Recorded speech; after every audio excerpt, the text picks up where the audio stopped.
Olá, sejam todos bem-vindos a esse nosso encontro especial. É um encontro especial, uma aula aberta, que nós vamos conversar sobre a história da arte. Esse evento, que é organizado pelo CELET, né, pela nossa escola, onde nós damos os cursos de História da Arte e tudo mais, e também está sendo compartilhado pela Academia Jundiaiense de Letras, aqui também o meu agradecimento, a Academia Feminina de Artes e Letras de Jundiaí, e também a editora In-House, né? O Gabinete de Leitura, academias e a editora In-House aqui junto com a gente nesse evento. Muito obrigado pela participação, pela colaboração na divulgação, e a vocês todos aí, obrigado pela presença. Nós vamos conversar um pouco hoje sobre este assunto aqui, olha, a importância da arte, né? A importância da arte na história humana, a importância que tem isso para a vida. Hoje, quando a gente conversa sobre história da arte, ou fala sobre arte, a maioria das pessoas pensa na pintura, né? Pensa na escultura, e acaba ficando por aí. A gente esquece que a arte está presente em todos os momentos da nossa vida. Em todos os momentos, né? A arte não é pintura e escultura apenas. Nós não podemos esquecer da música, não podemos esquecer da dança, não podemos esquecer das artes modernas, do cinema, das artes antigas, do teatro. Nós temos uma infinidade de manifestações artísticas. Quando houve agora, nós ainda estamos saindo, né? Tomara que saiamos rapidamente dela, da pandemia, as pessoas foram ficando meio desesperadas. Vocês perceberam? Vocês também ficaram, né? Não via a hora de sair de casa, não via a hora de encontrar as pessoas. E não via a hora, né, de poder voltar a praticar e a curtir momentos de arte. De que as pessoas estavam sentindo falta? Do cinema, da música, né? Ah, gosto de ouvir música, gosto de dançar. Estava sentindo falta de ir a museus, de ir a exposições. Isto é, as pessoas estavam sentindo falta da arte. Perceberam? Isso foi uma coisa tão forte, né? Que eu, que já trabalho com história da arte aí há décadas, né? Estava pensando muito nesse aspecto. As pessoas nem percebem quanto elas precisam da arte para viver. Porque sobreviver, a gente estava sobrevivendo. Mas a gente não basta sobreviver. A gente quer viver. E viver pressupõe o quê? Pressupõe participar, compartilhar momentos ligados à arte. Então, aquele que gosta de dançar estava sentindo falta, aquele que gosta de ouvir música, aquele que gosta de ir ao cinema, de um teatro, né? De ter amizades com quem trocar ideias sobre arte. Enfim, era isso que estava faltando. As pessoas cantavam na varanda, cantavam na sacada, faziam vídeos e passavam isso. Nunca se consumiu tanto filme, né? As pessoas assistindo filme. Ah, é para passar hora, né? Não, não é só para passar hora. É que aquilo também ajudava a compensar algumas coisas, né? Então, na verdade, por que existe arte? Porque nós somos os únicos aqui nesse planeta, né, entre os animais, a fazer arte. E o que significa isso? Fazer arte. A nossa palavra arte vem do latim. E o latim traduziu do grego. O grego fala techne, que é a palavra a origem da palavra técnica, techne. Arte em latim e deu arte em português. Mas nós ficamos com a palavra técnica, não é? Que nos lembra ainda aquela habilidade em produzir alguma coisa. Não é só pegar o que está pronto na natureza, mas é fabricar alguma coisa. Isso é que os gregos chamavam de techne. Ora, escrever uma música, interpretar uma peça, fazer uma estátua, fazer um quadro, isso também é techne, é criar. Isso não está na natureza, o homem cria. É fruto da sua criatividade. E desde que o homem é homem, essa techne está presente. E mais ou menos evoluída, mais ou menos ampla, né, que foi se desenvolvendo ao longo do tempo. Então, a gente poderia pensar já no seguinte: o que marca, uma das marcas fundamentais da condição humana é a capacidade de fazer arte. dificilmente nós chamaríamos de humanos uma comunidade que não tem nenhuma forma de arte. Porque desde as mais antigas existem manifestações antigas, artísticas, como nós vamos ver ao longo dessa conversa aqui. Né? Então, na verdade, essa importância da arte não é apenas do ponto de vista estético. A gente gosta de ver obras de artes bonitas, que emocionam e tudo mais, mas é alguma coisa muito mais importante.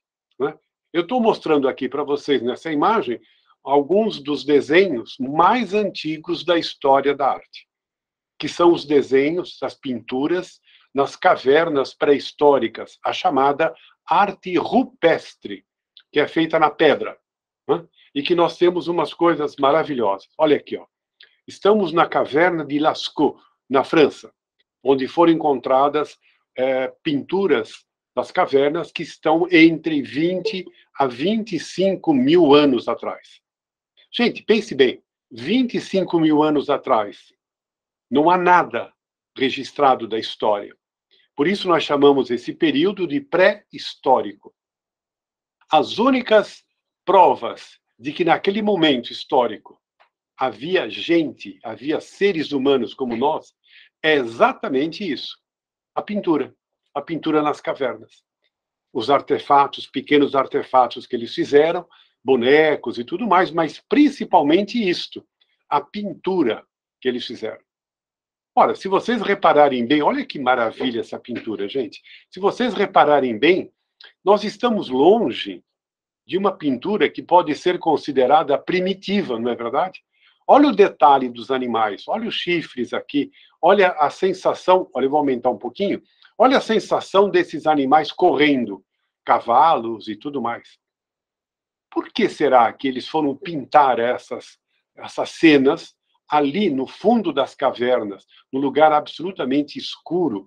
Hoje ainda é muito difícil chegar até lá. Como é que esses homens fizeram isso? Olha aqui, para você terem uma ideia. Né? Olha aqui, ó. Tá vendo no alto? É no alto isso. Né?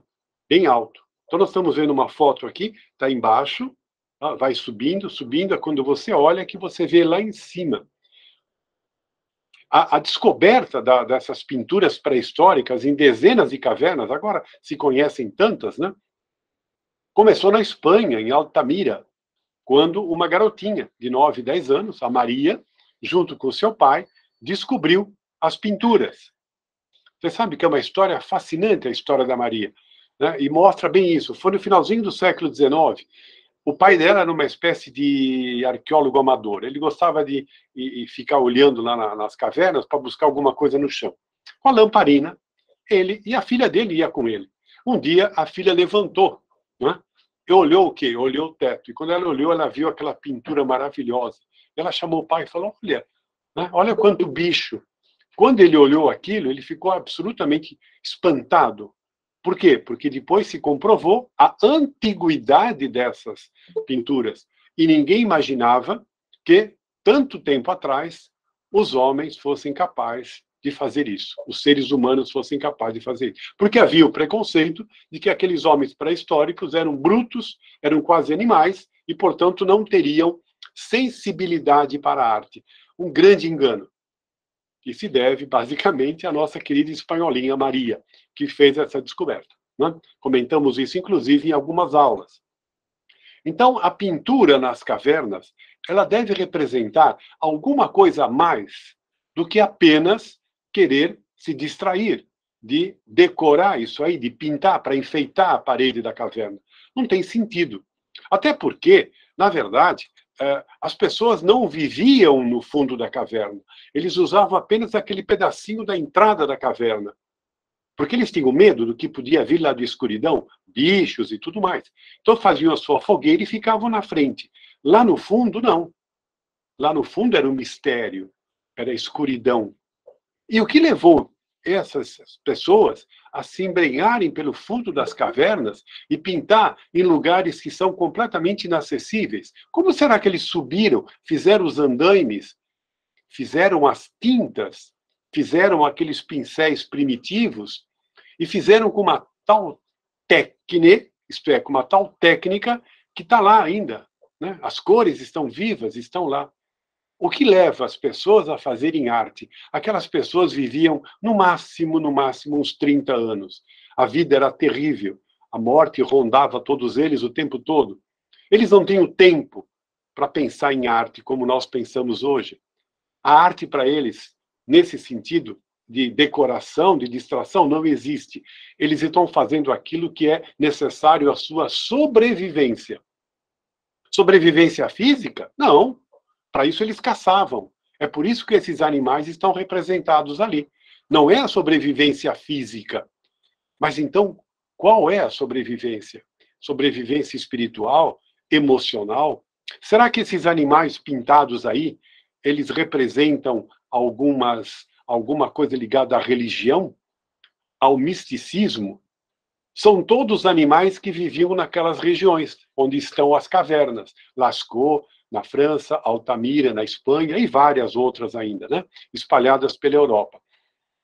Muitos animais que nós vemos hoje pintados ali nas cavernas desapareceram, não existem mais. Né? O bisão, por exemplo, era uma figura muito importante e ele é pintado constantemente porque ele era caçado. Ele era caçado.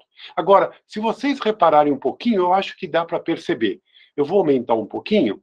Olha só, nós estamos vendo aqui que parece que essa pintura tem volume. Parece que ela sai da parede e vai ficando... Parece que se a gente passar a mão, vai ter alguma coisa mais alta. E tem mesmo. Eles aproveitavam as irregularidades da rocha e percebiam, olhavam para aquilo e falavam, aquilo lá parece um bisão. E aí eles faziam o contorno com esse carvão. Tá vendo esse contorno preto? Isso é carvão. E depois o vermelho, que provavelmente era alguma coisa misturada com sangue, alguma coisa assim, ou coisas de pedras também que eles podiam fazer e esmagar e tal, e faziam esses pigmentos com os quais eles pintavam. Então, ao olhar para a parede, já era um olhar diferente. Nós diríamos hoje, era um olhar de especialista, de alguém que vê uma forma na parede. A gente tem essa experiência, não é? De olhar para uma parede cheia de rachaduras e, de repente, parece que você vê um rosto, você vê um animal, né? Assim como a gente olha para a nuvem e parece que vê figuras. Esses homens pré-históricos olharam assim para as paredes. Olha que interessante, né? Parece que tem volume, parece que ela sai da parede. Por isso que ela dá uma sensação muito forte de coisa viva. Olha aqui, ó. Esse aqui é um bisão que foi morto. Vocês estão vendo que o artista aqui, vamos chamar de artista, não? Porque eles são artistas. O artista aqui desenhou o quê? Desenhou uma lança que está entrando no animal. Era uma caçada que ele pintou aqui. Uma caçada. Será que essa pintura de caçada tinha algum significado místico? Será que ao pintar eles estavam como que desejando que a caçada, a próxima caçada, também fosse bem sucedida? Será que era alguma coisa ligada aos deuses que eventualmente eles pudessem ter e que ele estivesse fazendo uma oferenda por meio da pintura? Por que está lá no fundo da caverna, onde ninguém vai, ninguém vê? Pintou-se aquilo, depois desmonta o andaime e vai embora. Ou será que periodicamente eles iam até lá? Porque uma coisa muito interessante que os arqueólogos descobriram é que em certas cavernas, as pinturas têm diferentes idades. Tem pintura que foi feita 100 anos depois, 500 anos depois. Isto é, a caverna continuou sendo visitada e habitada por muito tempo. E gerações futuras foram lá e usaram os mesmos lugares para pintar outros animais, assim por diante. Tem pintura em cima de pintura. A análise química dos pigmentos comprova isso. Interessante, então parece que a caverna não é apenas um lugar onde eles ficavam, mas um lugar especial. E é isso que é uma marca humana. Se eu vejo essas pinturas, o que eu deduzo? Aqui estiveram pessoas como eu. Aqui estiveram seres humanos. Perceberam? É a marca da humanidade, a marca artística. Se não tivesse mais nada, além das ferramentas que eles encontraram, ferramentas de pedra e tal, bastava isso para dizer para nós, esses homens pré-históricos são muito mais próximos de nós do que a gente imagina. É a mesma humanidade que se expressa aqui. Olha aqui que interessante essa pintura na parede de Altamira, da caverna de Altamira, na Espanha, né? E que nós estamos vendo aqui vários e vários animais. E de épocas, inclusive, épocas diferentes. Às vezes uma pintura está em cima da outra, aproveitando as irregularidades da pedra. Olha que interessante, gente. Olha como é fascinante esse estudo da história da arte. Ao estudar a história da arte, você está estudando a nossa história. Né? Nós estamos estudando a nossa história. Agora, para mim, uma das coisas mais emocionantes é isso daqui. O que é que nós estamos vendo? Nós estamos vendo dezenas e dezenas de mãos. Parece que essas pessoas descobriram que se elas molhassem as mãos naquele pigmento, né, naquela tinta, vamos dizer assim, e depois colocassem na parede, ela ficava representada. E parece que eles se entusiasmaram com isso. Então, vocês estão vendo aqui dezenas de mãos, inclusive mãos menores. Parece mão de criança. Não é bonito isso? Parece que são mãos que estão saudando a gente de 25 mil anos atrás. Isto é, olha bem, são mãos humanas. Essa é a marca da humanidade. Essa é a marca da humanidade. Por isso, muitos historiadores, né, dizem isso. Não há nenhuma civilização que não tenha desenvolvido alguma forma artística. Seja pintura na parede, seja pintura aqui, seja pintura ali, seja pintura no próprio corpo, a pintura parece ter sido a primeira manifestação artística. Agora, como nós dissemos, não é apenas um enfeite. Aquilo pode ter um significado simbólico, religioso. Ele está ligado à condição humana. Será que era uma forma também de atrair os deuses? Ou uma forma de exorcizar o medo, né, da caçada? A caçada é muito perigosa. Então, ao representar a caça abatida na parede, é como se ele projetasse ali o que ele desejaria que acontecesse na vida real. Todos esses significados simbólicos, a gente não tem certeza se eles tinham essa ideia ou não. O que é o enigma da arte pré-histórica é exatamente a sua finalidade. Agora, que é uma expressão humana, isso não tem dúvida nenhuma. Então, de certo modo, isso nos ajuda a entender por que nós dizemos que a arte não evolui. Isto é, no sentido de ficar cada vez melhor. Isso não existe. Isso não existe. Essa arte que vocês estão admirando aqui, ela é muito sofisticada. Ela é muito sofisticada. Esse aproveitamento aqui, ó, esse aproveitamento das irregularidades da pedra, isso revela um olhar muito especial, não um olhar de um ser humano bruto, indiferente a isso. Não. Né? Ele está lá, olha, e as mãos fazendo essa saudação. Olha que interessante, que bonito isso. Não é? Essa daqui agora é uma pintura um pouco menos velha, não é? É por volta de 8 ou 10 mil anos, não é? Apenas.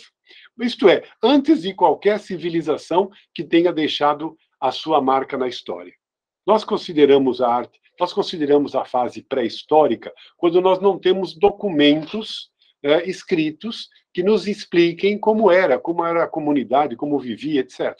Né? Então, quando o homem começa a inventar a escrita e a deixar esses documentos escritos, podem ser em pedra, pode ser em papiro, em pergaminho, onde seja lá onde for, aí nós chamamos que começa a história documentada. Essa daqui que nós estamos vendo é pré-histórica, né? Agora, essa é do Brasil. Essa é do Brasil, lá do Piauí, onde houve pinturas rupestres fora das cavernas, do lado de fora. E aqui vocês estão vendo umas pinturas estranhas, não é? É diferente daquela de Lascaux, daquela de Altamira. Aqui nós temos uma pintura que parece uma baleia. Mas nós estamos no interior do Piauí. Né? Será que era outra conformação geológica e eles estavam ali na beira do mar? O que será que aconteceu? Ou será que imaginaram... É uma baleia perfeita. Aqui um outro animal também, 4 patas, um rabo grande, não é? Então, são marcas dessa civilização que existiu ali.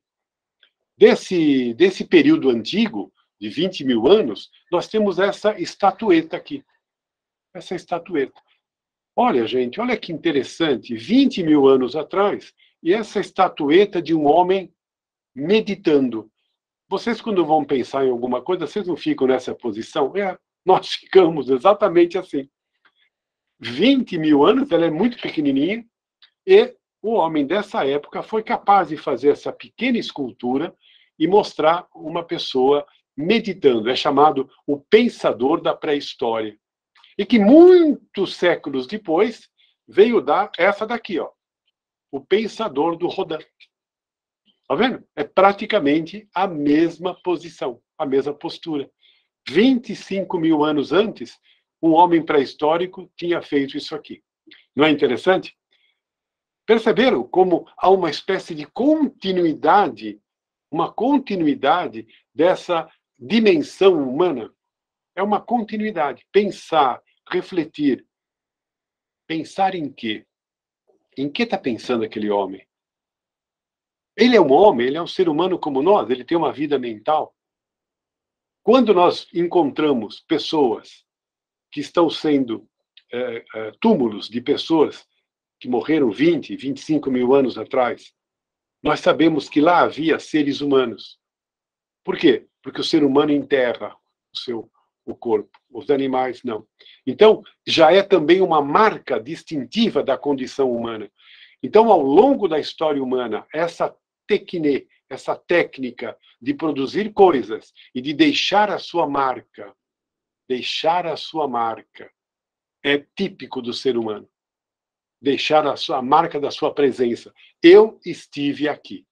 Daí aquelas mãos todas espalhadas. Nós estivemos aqui. É um recado? É uma mensagem? Eles nem imaginavam que nós estaríamos vendo isso 20 mil anos depois. É verdade. Né? Mas é um grito, é um sinal de presença do homem, da condição humana. E a história humana vai se desenvolvendo. E à medida que ela vai se desenvolvendo, o homem vai diversificando e criando cada vez mais formas de arte para deixar a sua marca.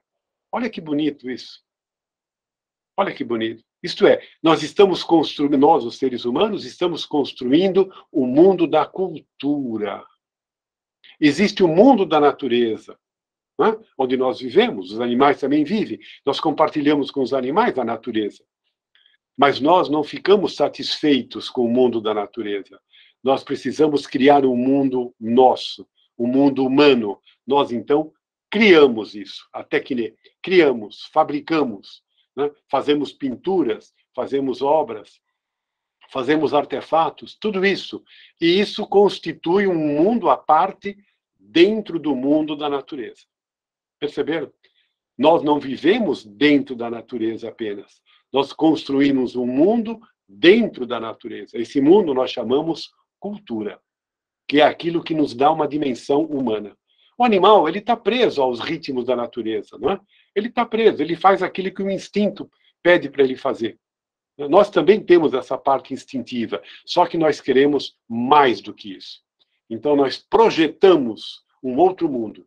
O mundo da natureza não satisfaz o ser humano.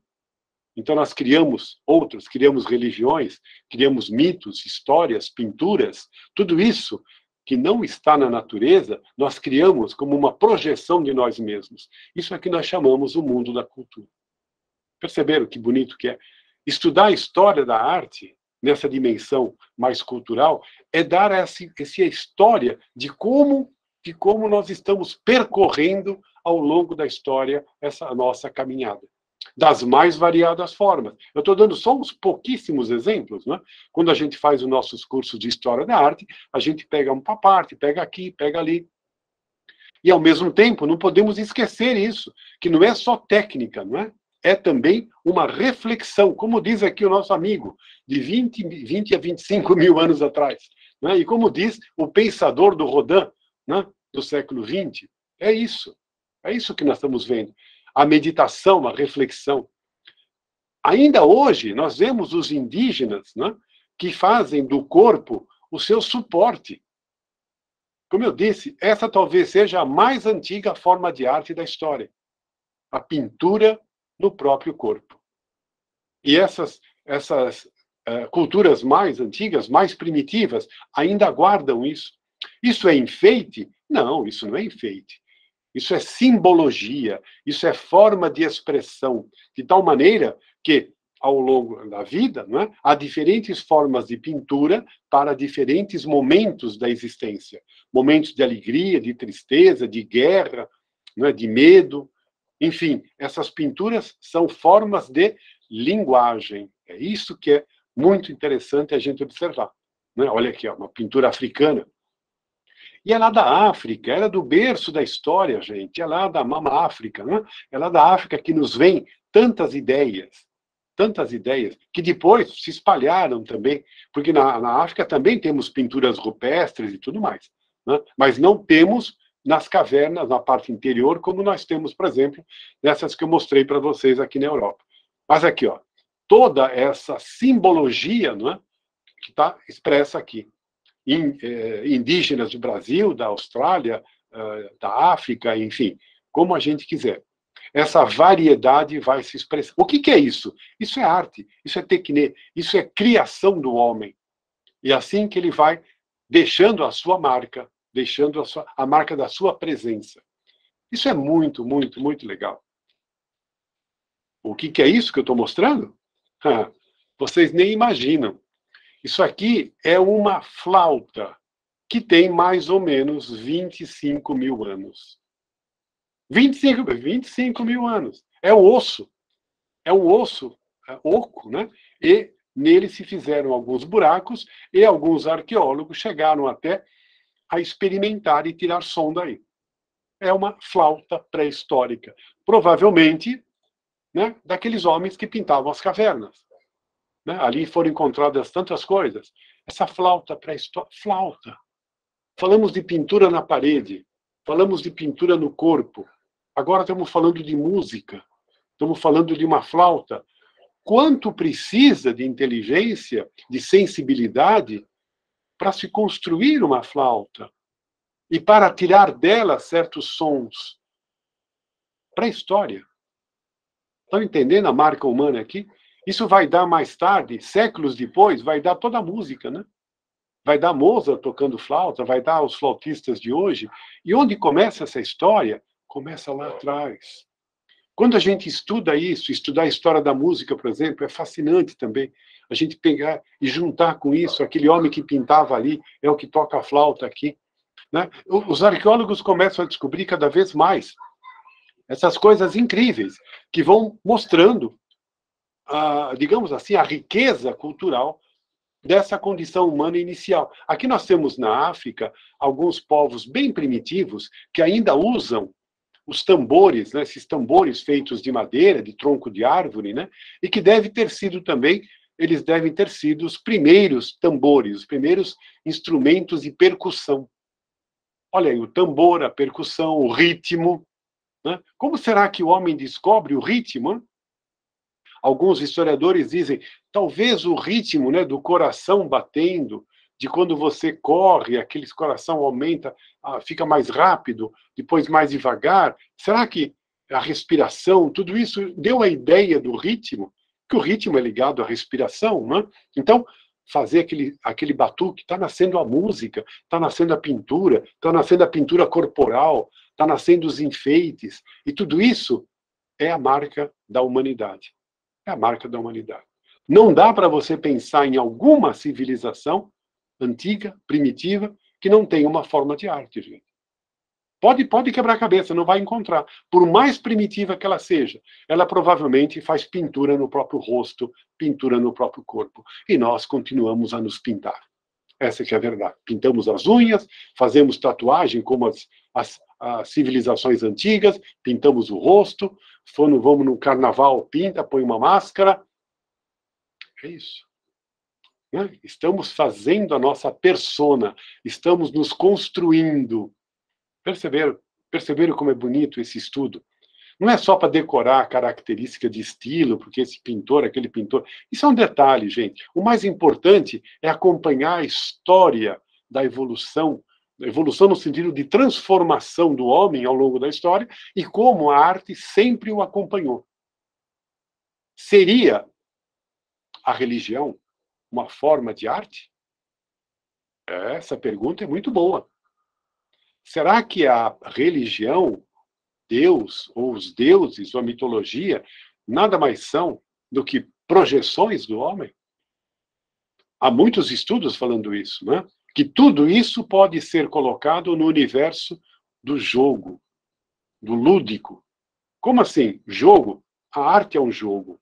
É um jogo no sentido da ficção, da fingimento. Né? Ao pintar o bisão flechado ou morto, aquilo é uma ficção, mas aquilo passa a ter um sentido para mim, um sentido existencial. Eu quero que aquilo seja verdade lá fora depois. Será que é assim que nasceram as religiões? Eu quero que aquilo exista? Eu quero que aquilo que eu estou criando, imaginando, seja verdade? É para lá que eu vou depois? Eu estou pintando para onde eu quero ir? Ou para onde existe? Ou eu quero? É imaginação? É desejo? Olha quantas questões estão por trás. Será que nasceu assim essa ânsia de não morrer? Essa ânsia de imortalidade? Ou essa ânsia de um outro mundo? O que eles podiam imaginar olhando à noite a lua, as estrelas? Não é à toa que a mitologia vai criar uma série de histórias, de mitos sobre tudo isso, porque esse é o grande desafio, dar significado a esse mundo. O animal não tem essa reflexão, digamos, esse espírito mais metafísico. Não tem isso. Né? Não tem. Nós temos. Seria essa uma característica da nossa espécie? De fazer essa indagação metafísica? O que significa isso? Por que existe isso? Olha que interessante, né? Quer dizer, como nessa altura, nós já estamos falando de filosofia, estamos falando de poesia, estamos falando de pintura, estamos falando de arte. Não dá para separar uma coisa da outra, né? Olha aqui, a festividade das tribos mais primitivas, que tem o seu tambor, que tem a sua dança. A dança, olha aí, a dança, outra grande manifestação humana. Manifestação humana, a dança. Dança para quê? Dança para atrair chuva, para atrair os deuses, para pedir uma boa colheita, né? Uma dança para festejar, uma dança também para lamentar. Lembra-se de Zorba, o grego, a dança quando morre o filho dele, a dança da dor, a dança da tristeza, né? A dança como uma linguagem, não é uma mera um exercício, uma coisa puramente lúdica, mas é o lúdico a serviço dessa, digamos assim, dessa necessidade emocional, dessa necessidade espiritual. Vocês estão vendo quantas artes nós já vimos aqui? Quantas expressões artísticas? Aí, muito interessante. 8.000 anos antes de Cristo, portanto, cerca de 10.000 anos atrás, um homem pré-histórico fez esse desenho, quase uma incisão, aproveitando as irregularidades da pedra, mostrando um casal se abraçando. Olha que coisa incrível, gente. 10.000 anos atrás, e nós temos essa escultura quase, é um relevo, esse relevo maravilhoso, que mostra um casal se abraçando. A presença do amor, a presença da atração, do desejo, também está gravado nas pedras. São homens e mulheres como nós. Né? Estamos aí, 10.000 anos atrás. Percebem o que é condição humana se expressando pela arte? É possível separar uma coisa da outra? Não. A gente fala, não, porque a arte começou no Egito Antigo. Não, não. No Egito Antigo, uma arte riquíssima, maravilhosa, mas muitos milênios antes ela tinha começado em outros lugares também, né? Das mais diferentes maneiras. E o que leva o homem a fazer isso, né? A deixar sua marca nesse sentido? Tá vendo? Olha que bonito isso, né? Esses pés, essa coxa, essa perna, nos lembra Picasso. Lembra Picasso. Aliás, eu vou falar de uma frase do Picasso para vocês mais para frente, que é uma coisa incrível. O Picasso, aliás, vai falar já, né? O Picasso, aliás, falou o seguinte, quando ele viu as pinturas nas cavernas pré-históricas, né? Ele falou o seguinte: vendo essas pinturas, eu percebo que nós não criamos nada. Tudo que nós fazemos já estava lá. Olha que interessante a frase do Picasso. E ele entendia de arte, né, gente?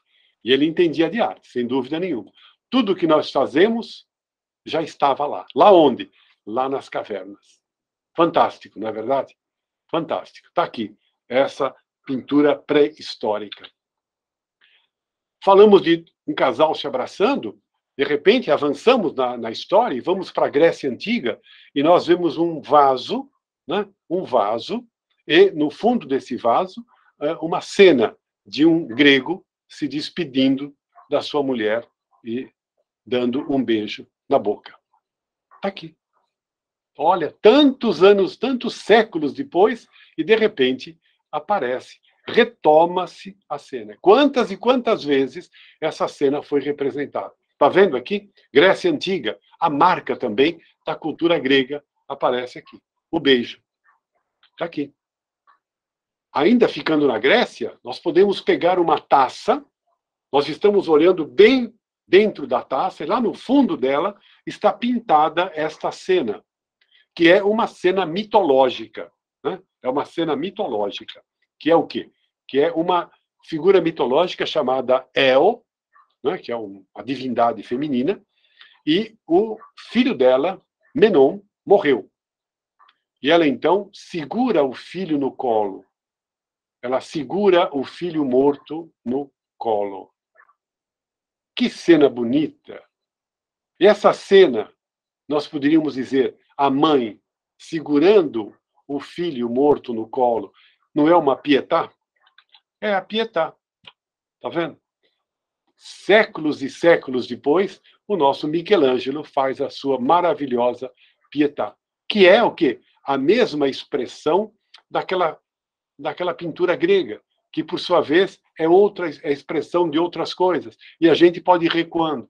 Essa, talvez, seja uma das pinturas mais simbólicas da condição humana. Né? Embora seja Maria e Jesus, uma dimensão metafísica, religiosa, mas é também a representação da dor da mãe, da dor pela morte, do inevitável da morte. É maravilhoso isso. Isso é sem palavras, né?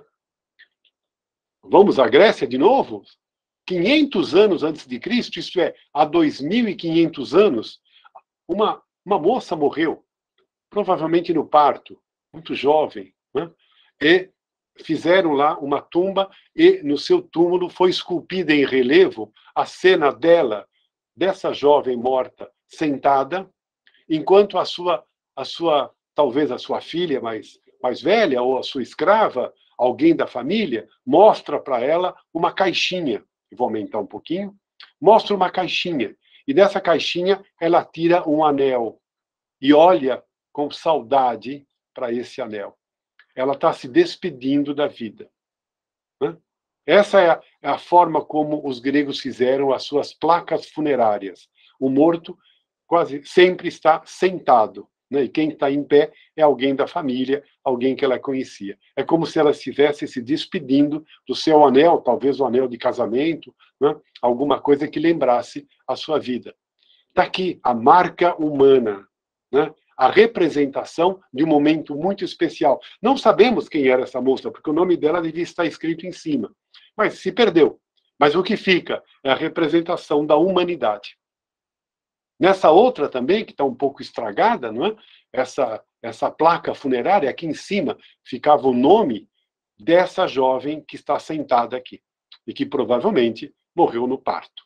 Não é? E está aqui a sua criancinha, sendo levada provavelmente aqui por alguém da família ou o próprio marido, mostrando para ela a criança que ela deu à luz e que ela depois, então, vai morrer. Então, essa representação humana, olha que bonito, nós não estamos vendo isso do ponto de vista artístico. Eu quero que vocês entendam que há 2.500 anos a arte acompanha o homem para expressar os seus sentimentos mais profundos. É por isso que não se pode pensar em ser humano sem pensar em formas de arte. Tá vendo? Olha outra cena. Agora vocês já sabem até como interpretar, tá vendo? Esse jovem aqui, sem barba, né? Portanto, é bem jovem ainda, né? Está aqui dando a mão para o mais velho. Claro, é o pai dele, não é? É o pai dele que está se despedindo do filho. Mais ao fundo, uma figura, né? Uma figura também muito jovem, que também está se despedindo desse outro aqui. Essa é a forma grega de fazer com que a arte tenha toda essa dimensão humana, essa dimensão de expressão de sentimentos variados. Né? Está aqui. Não faltam nem as crianças, né? As crianças também, quando morrem, aqui está na sua placa funerária, que ficava em cima da tumba, né? Devia estar o nome dela aqui, ou então atrás, né? E ela é representada como? Segurando as suas bonequinhas, a bonequinha aqui na mão esquerda, segurando uma pombinha, as crianças gregas tinham pombinhas de estimação, e o seu cachorrinho, que está brincando com ela ainda. Isto é todo o universo infantil que está representado nessa tumba. E ela está sorrindo. Ela está sorrindo. A tristeza fica com os que ficam, né? Ela está brincando. Olha que bonito isso. Olha como a arte nos ajuda a entender que, por mais que mudem as coisas, as sensações básicas, as emoções básicas, estão presentes o tempo todo. Desde lá na pré-história. Estão vendo só? Os homens construíram seus templos ao longo da história. Estamos vendo aqui a reconstrução de um templo grego, né? De um templo grego, templo da deusa Hera. E depois a religião cristã vai construir as suas magníficas catedrais. Essa catedral de Wells, na Inglaterra, né? Uma das mais bonitas, catedral gótica, né? Maravilhosa, com essas ogivas aqui, maravilhosas. Por que construímos catedrais? Por que construímos templos religiosos? Por que construímos mesquitas, sinagogas? Por que construímos tudo isso? É a casa da divindade? É a casa do Deus? É lá que é o lugar sagrado? Olhem de novo. Dentro da natureza, nós construímos um outro espaço. E a esse espaço damos o nome de sagrado. Perceberam? Dentro do mundo natural, criamos um mundo humano, que é chamado mundo da cultura. E nesse mundo, nós nos abrigamos, nós nos escondemos, nós colocamos os nossos deuses, colocamos as nossas lembranças mais queridas. É dentro do mundo da cultura. O homem é um ser desenraizado. Ele não é como um animal que vive em função. Você não pode colocar um animal que vive no polo para viver, né, no lugar quente. Ele não pode, ele vai morrer. Ele vai se sentir mal. Nós podemos viver em qualquer lugar do mundo, do planeta. Tem gente no mundo inteiro, em qualquer lugar. Nós nos adaptamos, porque lá dentro daquele espaço nós construímos outro. E é esse que é o nosso mundo. É o mundo da cultura. Perceberam? Olha quanta forma de arte, né? Arquitetura. Né? Aqui no Vaticano, por exemplo. Né? Aqui no Vaticano. Estamos vendo aqui a construção do baldaquino, umas coisas maravilhosas. Olha aí. Olha quanta diversidade. É isso que a gente vê, né, nos nossos cursos, nas nossas aulas. Só que não dá tempo de ver tudo, né, gente? A gente vai devagarzinho, vai aqui, vai ali, um pouquinho, né? Mas esse mundo é maravilhoso, esse mundo da arte. E olha aqui, né, dentro do Vaticano, então, essa pintura absolutamente fantástica de Michelangelo no teto e lá no fundo, na parede do altar. Nós não pensávamos que fosse possível pintar isso. Esse é o desafio. Nós não pensávamos que isso fosse possível, até chegar um homem obstinado e dizer isso é capaz de ser feito. E ele passa lá, né, na pintura do teto, ele passa 4 anos sozinho ali, com as suas ideias, com a sua imaginação, pintando tudo aquilo, com os auxiliares ali, apenas para ajudá-lo a pegar as tintas, pegar isso, pegar aquilo. Mas toda a concepção é de Michelangelo. Depois ele volta para mais tarde, já mais velho, né? Ele volta para pintar a parede do altar. Ele vai demorar mais 5 anos para pintar aquilo, 9 anos da vida dele, ele dedicou à Capela Sistina.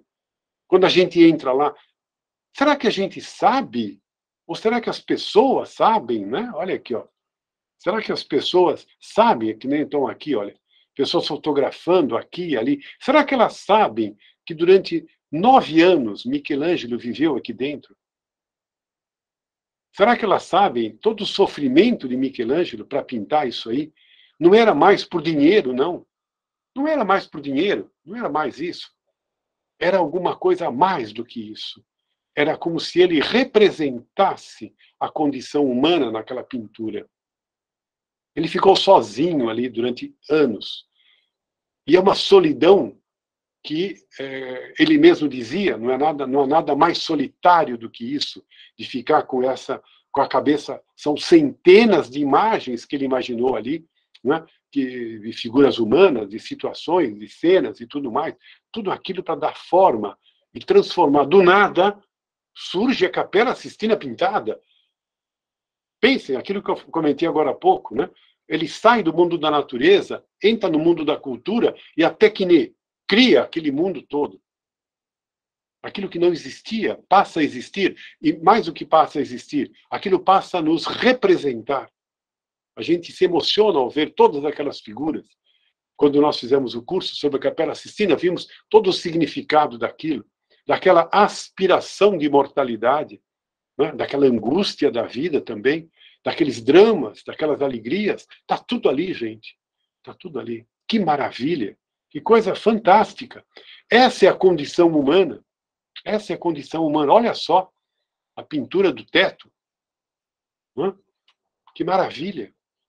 Nós saímos lá das cavernas pré-históricas, pintando aquelas cenas, pintando as caçadas, pintando também alguns rostos, pintando as mãos, e de lá caminhamos até a Capela Sistina. Estamos caminhando ainda, estamos caminhando, estamos deixando a marca humana. Esses homens, tipo Michelangelo, ele representa a nossa espécie. Nós não somos todos capazes de pintar, claro que não. Assim como lá na pré-história, provavelmente alguns homens eram capazes de pintar daquele jeito, não todos. Mas aqueles lá que falavam pelo grupo, falavam pelo clã, falavam por aquela comunidade. Aqui é a mesma coisa. É Michelangelo falando pela nossa espécie. Mais para frente são outros pintores falando por nós. Eles são porta-vozes da humanidade. Essa é a grande beleza da arte. Por isso que o Picasso tinha razão. Quando ele entrou na caverna pré-histórica que ele viu, ele falou: nós não criamos nada, nós não inventamos nada. Tudo que nós fazemos já está ali pintado. Nós apenas desenvolvemos algumas coisas. Olha aqui, né? Ao mesmo tempo que sensação de humildade do Picasso de reconhecer isso. Né? E foi dificílimo para Michelangelo. Foi dificílimo. Aqui nós temos um desenho dele, numa carta que ele mandou para os parentes, né, lá em Florença, ele mostrando como é que ele trabalhou. Ele trabalhou assim, gente, trabalhou em pé. Ele ficava em pé no andaime, e aí, com a cabeça para trás, olhando para o teto, ele foi pintando. De vez em quando, nos lugares mais escondidinhos, talvez ele teve que ficar de joelhos, alguma coisa assim. Mas 99% foi em pé. Por isso que ele ficou tanto tempo com o pescoço torto, como vocês estão vendo, né? Nessa caricatura que ele fez dele mesmo. Ele ficou tanto tempo que ele disse que, durante um ano, ele não conseguia abaixar a cabeça sem sentir dor no pescoço. Né? Ele falava: eu não consigo mais ler abaixando a cabeça, eu tenho que ler levantando a cabeça. Demorou para ele. Imagina o corpo dele como deve ter ficado. Por que o homem faz isso? O que ele está ensinando para nós? Ele está ensinando persistência, ele está ensinando dedicação, ele está ensinando que não basta ter talento, não basta ter talento, é preciso ter a persistência. É isso que a arte nos ensina também. Quando estudamos arte, aprendemos muitas coisas com os artistas, mas não aprendemos só arte com eles. Aprendemos caráter, personalidade, aprendemos dedicação, aprendemos que é preciso um grande esforço para deixar a sua marca no mundo. É isso que a gente aprende. O que a gente aprende com Van Gogh? A obsessão pela cor, a obsessão pela pintura. O que nós aprendemos com Michelangelo na Capela Sistina?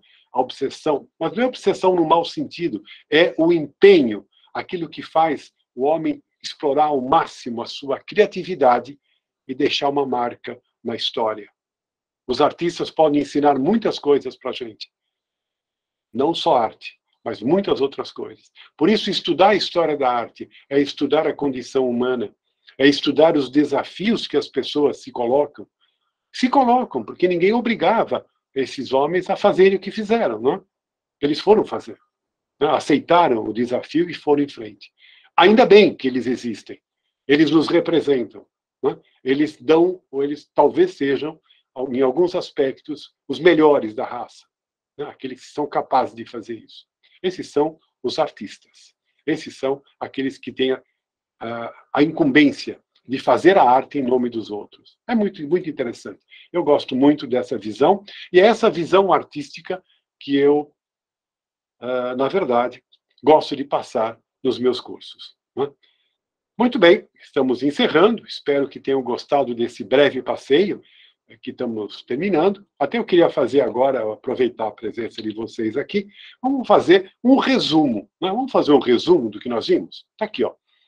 A arte é uma forma que o ser humano encontrou para expressar as suas emoções mais profundas, sua história, suas crenças religiosas. Ela é uma expressão da cultura, e assim como esta, varia muito no tempo e no espaço.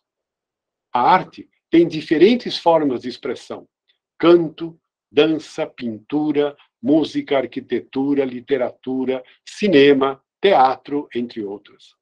A arte, em algumas de suas formas, está sempre presente nos mais primitivos agrupamentos humanos.